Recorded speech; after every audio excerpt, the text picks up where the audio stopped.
नमस्कार प्रिय विद्यार्थियों। आज का हमारा टॉपिक है टैब्यूलेशन पार्ट 1 सारणियन भाग प्रथम। आज हम इसमें सारणी का अर्थ, वर्गीकरण और सारणियन में अंतर, सारणियन के उद्देश्य, महत्व तथा सारणियन को बनाते समय हमें किन बातों का ध्यान रखना चाहिए उसके बारे में हम अपना अध्ययन प्रारंभ करते हैं। सबसे पहले हम इसका अर्थ समझते हैं। वर्गीकृत आंकड़ों को सरल और संक्षिप्त करने के लिए सारणियों को प्रस्तुत करने की क्रिया को सारणियन कहा जाता है। परिभाषा हम इसकी देखते हैं। प्रोफेसर कॉनर के अनुसार सारणियन किसी विचाराधीन समस्या को स्पष्ट करने के उद्देश्य से किया जाने वाला सांख्यिकीय तथ्यों का क्रमबद्ध एवं सुव्यवस्थित प्रस्तुतिकरण है। वर्गीकरण और सारणियन में अंतर क्या होता है? वर्गीकरण तथा सारणियन की प्रक्रिया एक दूसरे से घनिष्ठ संबंध रखती है। यही कारण है कि दोनों प्रक्रियाओं को साथ साथ संपन्न किया जाता है। दोनों की सहायता से एकत्रित समंकों को संक्षिप्त, व्यवस्थित और क्रमबद्ध करने में सहायता मिलती है। वर्गीकरण की प्रक्रिया को पूर्ण बनाने के लिए स्वाभाविक है कि उसे सारणी के रूप में व्यवस्थित किया जाए। पहले किसी आधार के अनुसार आंकड़ों का वर्गीकरण किया जाता है, फिर उसे सारणी के रूप में प्रस्तुत किया जाता है। इस प्रकार कहा जा सकता है कि वर्गीकरण सारणियन का आधार है। वर्गीकरण तथा सारणियन में जो अंतर है वो इस प्रकार से है। वर्गीकरण जैसा कि आप पहले पढ़ चुके हैं, सर्वप्रथम आंकड़ों को वर्गीकृत किया जाता है। वर्गीकरण सारणियन पर आधारित नहीं है। सारणियन वर्गीकरण के बाद आंकड़ों का सारणियन किया जाता है। सारणियन वर्गीकरण पर आधारित है, यानी कि टेबल बनाने के लिए हमें पहले क्लासिफिकेशन करना होगा। वर्गीकरण में आंकड़ों को उनकी समानता और असमानता के अनुसार विभिन्न वर्गों में बांटा जाता है। सारणियन में वर्गीकृत वर्गों को रेखाओं द्वारा विभिन्न स्तंभों और पंक्तियों में प्रस्तुत किया जाता है, रो एंड कॉलम्स में। इस दृष्टि से सारणियन वर्गीकरण की यंत्रात्मक प्रक्रिया है। वर्गीकरण सांख्यिकी विश्लेषण की एक विधि है और सारणियन आंकड़ों को प्रस्तुत करने की एक प्रक्रिया है। वर्गीकरण के अंतर्गत आंकड़ों को वर्गों और उपवर्गों में बांटा जाता है और सारणियन के अंतर्गत आंकड़ों को शीर्षक और उपशीर्षकों में प्रस्तुत किया जाता है। वर्गीकरण में प्रतिशत, अनुपात आदि नहीं दिखाए जाते हैं और सारणियन में प्रतिशत, अनुपात आदि को दिखाया जा सकता है। सारणियन के जो उद्देश्य है वो इस प्रकार से है। सारणियन का जो पहला उद्देश्य है वो है आंकड़ों को व्यवस्थित रूप में प्रस्तुत करना। दूसरा है आंकड़ों को संक्षिप्त ढंग से प्रकट करना। तीसरा है समस्या को अधिक सरल और स्पष्ट बनाना। चौथा है एक मानसिक चित्र प्रस्तुत करना जिससे विस्तृत सूचनाएं एक ही दृष्टि से प्राप्त हो सके। नेक्स्ट है सांख्यिकी विश्लेषण में तुलना एवं विवेचना को सुगम बनाना। सारणियन का जो महत्व है उसको एक एक करके अभी हम समझेंगे। सारणियन समंकों के संकलन और वर्गीकरण तथा उनके निर्वचन के मध्य की एक महत्वपूर्ण प्रक्रिया है, जिससे सांख्यिक को आंकड़ों से निष्कर्ष निकालने में सहायता मिलती है। जो पहला जो इसका महत्व है वो आंकड़ों को समझने में सरलता। सारणियन जटिल समंक समूह को स्पष्ट रूप में प्रस्तुत करने में सहायक होती है, जिससे समझने में सरलता हो जाती है। दूसरा है स्थान और समय की बचत। विवरणात्मक गति की अपेक्षा सारणियन से न्यूनतम स्थान में आंकड़ों को प्रस्तुत किया जाता है। इससे न केवल कागज की बचत होती है बल्कि आंकड़ों को एक दृष्टि में देखकर समझा जा सकता है, जिससे समय की भी बचत होती है और मस्तिष्क पर भी अधिक भार नहीं पड़ता। तुलना करने में सहायक। सारणी में तुलना योग्य तथ्यों को परस्पर निकटवर्ती स्तंभों और पंक्तियों में रखा जाता है। इससे तुलनात्मक अध्ययन करना सरल हो जाता है। फिर आकर्षण प्रदर्शन। सारणियों में विभिन्न प्रकार की रेखाओं की सहायता से प्रदर्शित नीरस आंकड़े भी आकर्षक लगने लगते हैं। सांख्यिकी गणनाओं में सहायक।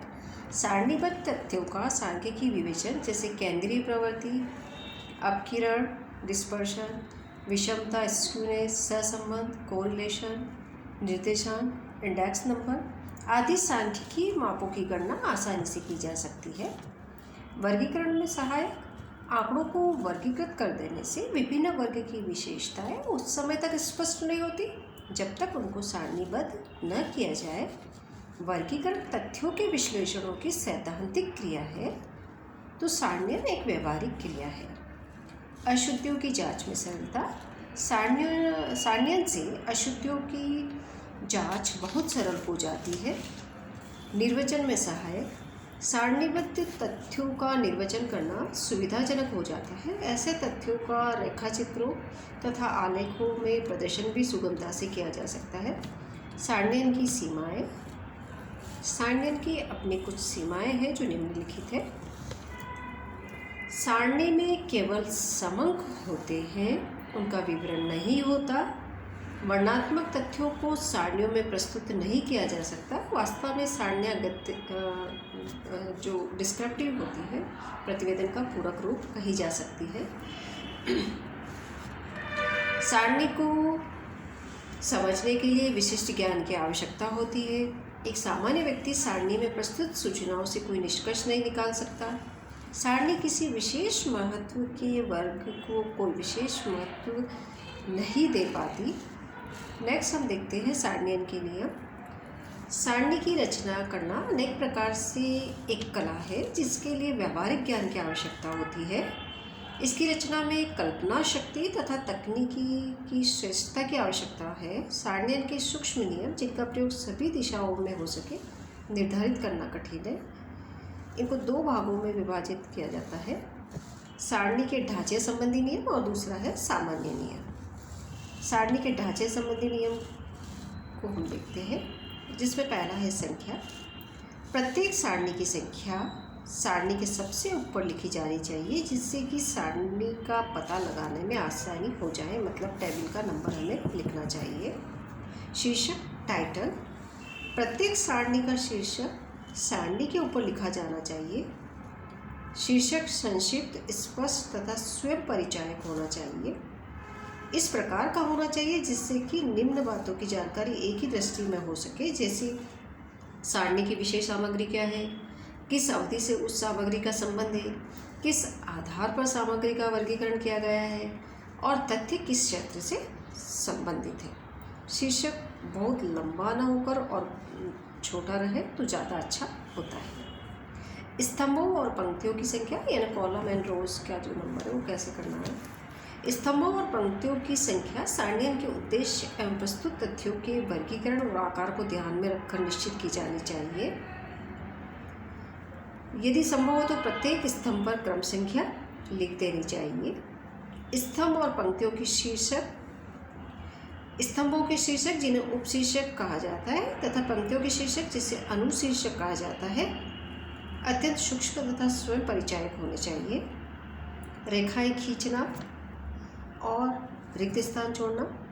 सारणी स्वच्छ और स्पष्ट दिखाई देने के लिए रेखाएं खींचने तथा स्थान छोड़ने की उचित व्यवस्था होनी चाहिए। आंकड़ों के जो महत्वपूर्ण वर्ग हो मोटी या दोहरी रेखाओं से बनाने चाहिए जिससे व्यक्ति का ध्यान तुरंत आकर्षित हो, और कम महत्व के वर्गों या वर्गों को हल्की रेखाओं द्वारा भी प्रदर्शित किया जा सकता है। नेक्स्ट है स्तंभों का आकार यानी साइज ऑफ कॉलम्स। स्तंभ बनाते समय उनके आकार की ओर यथोचित ध्यान देना अत्यंत आवश्यक है। कुछ स्तंभ ऐसे होते हैं जिसमें सूचनाएं बहुत कम भरनी होती है, उन्हें पतला बनाया जाना चाहिए। इसके विपरीत कुछ ऐसे स्तंभ होते हैं जिनमें काफ़ी सूचनाएं भरनी होती है, उन्हें चौड़ा बनाना चाहिए। इस प्रकार स्तंभों का आकार, प्राप्त स्थान, अन्य स्तंभों का आकार तथा भरी जाने वाली सूचना इन तीनों के अनुसार होनी चाहिए। नेक्स्ट है पदों की संख्या, अरेंजमेंट ऑफ आइटम्स। पदों की जो व्यवस्था है वर्णमाला, समय, आकार, रिवाज, भौगोलिक क्रम के अनुसार हो सकती है। जिन तथ्यों की तुलना करना हो उन्हें एक स्थान रखा जाना चाहिए। अन्य पदों जिन्हें कई उपवर्गों में बांटना होता है को पहला स्थान दिया जाना चाहिए। क्रमबद्ध ढंग से पदों की व्यवस्था सारणी को आकर्षक और उपयोगी बना सकती है। व्याख्यात्मक टिप्पणियाँ। यदि आंकड़ों के विशेषण में ये आंकड़ों के विषय में अगर कोई विशेष सूचना देना अगर अनिवार्य है तो टिप्पणी के रूप में सारणी के नीचे दिया जाना चाहिए। यथासंभव ये प्रयत्न करना चाहिए कि सारणी इतनी स्पष्ट और व्यापक हो कि टिप्पणी देने की आवश्यकता ही नहीं पड़े, परंतु यदि कोई सूचना आवश्यक हो तो टिप्पणी के रूप में दी जानी चाहिए। इकाई एवं व्युत्पन्न समंक। आंकड़ों की माप की इकाई को संबंधित स्तंभों के ऊपर लिख देना चाहिए। इस प्रकार प्रतिशत, अनुपात, गुणक, माध्य आदि व्युत्पन्न संख्याओं को मूल संख्याओं के साथ साथ दिखाया जाना चाहिए। व्युत्पन्न संख्याओं को मूल संख्याओं के नीचे या सामने कोष्टक में भी दिखाया जा सकता है। नेक्स्ट, स्रोत, सोर्स। आंकड़ों के स्रोत का उल्लेख सारणी के नीचे किया जाना चाहिए जिससे हमें निम्नलिखित बात की जानकारी हो सके। उस व्यक्ति या संस्था जिसने आंकड़ा का संकलन किया है का पता लगाना, आंकड़ों का उद्गम या संपूर्ण ब्यौरा देना, आंकड़ों की विश्वसनीयता का अंदाज। नेक्स्ट है सामान्य नियम, जनरल रूल्स। आकर्षक रूप। सारणी का आकर्षक होना आवश्यक है। इसके लिए आकार, लिखावट, रेखाएं आदि का समुचित ध्यान रखना आवश्यक है। सरलता। सरलता के लिए सारणी में अत्यधिक तथ्यों का समावेश नहीं होना चाहिए। उपसाधन का स्थान। यदि संख्याओं में उपसाधन विधि अपनाई गई है तो उसका उल्लेख किया जाना चाहिए, यानी प्लेस ऑफ एप्रोक्सीमेशन। माप की इकाई। माप की इकाई को स्पष्ट रूप से प्रदर्शित किया जाना चाहिए। अप्राप्य समंक, नॉट वैलिड डाटा। यदि कुछ संख्याएं किसी कारण से उपलब्ध न हो तो उस स्थान पर डैश लगा देना चाहिए, मतलब पड़ी रेखा, अथवा नॉट अवेलेबल NA लिख सकते हैं, या हम क्रॉस का चिन्ह लगा सकते हैं। इन चिन्हों का स्पष्टीकरण टिप्पणी के रूप में सारणी के नीचे कर देना चाहिए। नेक्स्ट देखते हैं हम कि एक उत्तम सारणी के आवश्यक गुण क्या होते हैं। पहला जो गुण है वो है उचित आकार। सारणी का आकार न तो बहुत बड़ा हो न बहुत छोटा हो। अधिक तथ्यों को सारणी में समाहित नहीं करना चाहिए। बड़ी सारणी में कमी के संदर्भ में प्रोफेसर किंग के विचार में सारणी यदि बहुत बड़ी हुई तो आँखों के लिए भ्रमात्मक हो जाती है और उसकी पंक्तियाँ एवं खानों को समझना कठिन हो जाता है। नेक्स्ट जो इसका गुण है वो उद्देश्य अनुसार। सारणी अनुसंधान के उद्देश्य के अनुसार ही होनी चाहिए। तीसरा जो गुण है वो तुलनात्मकता। समंकों का सारणी में प्रस्तुतिकरण इस प्रकार होना चाहिए कि उसकी तुलना आसानी से की जा सके। स्पष्टता। समंकों का सारणी में प्रदर्शन सुनियोजित एवं वैज्ञानिक आधार पर होना चाहिए जिससे एक सामान्य व्यक्ति भी उसे स्पष्ट समझ सके। अधिक शीर्षक और उपशीर्षक सारणी की स्पष्टता में बाधक होते हैं। नेक्स्ट है आकर्षक होना चाहिए सारणी को। समंकों के ढेर स्वयं बोझिल होते हैं अतः उन्हें यथाशीघ्र बौद्धिगम बनाने के लिए वर्गीकरण और सारणियन का सहारा लेना पड़ता है। सारणी को भी आकर्षक होना चाहिए। सारणी आकर्षक होने के लिए उसके आकार, खाने एवं पंक्तियों की संख्या तथा उसका अनुपात, समंकों की लिखावट आदि पर हमें विशेष ध्यान देना आवश्यक है। मूल अंक। यथासंभव सारणी में मूल अंक दिया जाना चाहिए। नेक्स्ट है समायोजन। महत्व के अनुसार सारणी के खाने इस प्रकार से बनाए जाने चाहिए कि वे समंकों के महत्व के अनुरूप हो और समंकों की विशेषताएं ठीक प्रकार से प्रकट हो जाए। इस प्रकार आज हमने एक सारणी का निर्माण करते समय हमें किन बातों का ध्यान रखना चाहिए इसको समझा। धन्यवाद।